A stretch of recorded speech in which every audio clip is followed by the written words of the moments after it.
Bugungi kunda O'zbekistonda 157 ta milliy madaniy markaz faoliyat yuritib, ularning madaniy merosini asrash va rivojlantirishga alohida e'tibor qaratilmoqda.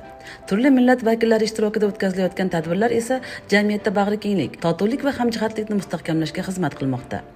O'zbekiston Respublikasi Millatlararo munosabatlar va xorijdagi vatandoshlar masalalari bo'yicha qo'mitasi qoshidagi Milliy madaniy markazlar pavilyonida Toshkent shahar hokimligi bilan hamkorlikda Yangi O'zbekistonda yangi ruhiyat va mo'jizasi shiori ostida bayram tadbiri tashkil etildi.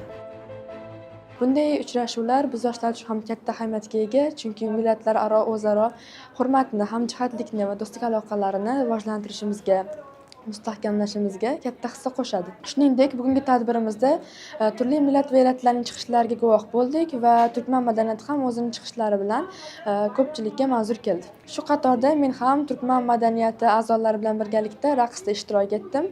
O'ylaymanki, bu shu biz bilan birga bugungi bayramni nishonlayotgan millatlarimizga ham manzur bo'ldi. Bizni o'zbek xalqimiz bu bag'rikenglik xalq. Mashhurda mana 130 dan ko'p millat yashayapti. Biz Uyg'urlar o'zbek bilan dilimiz, dinimiz bir xil. Biz shunaqa yaqinmizki, bir-birimizni gapimizni, hamma narsasini, urf-odatlarimizni ham bir xil. Bir-birimizni tushunamiz. Men o'ylaymanki, shu 26-yili ham bizga mana shu O'zbekistonda yashayotgan xalqqa, O'zbekistonda yashayotgan Uyg'urlarga bu ham bir kelajagi farovon bir ishlarni bajaramiz.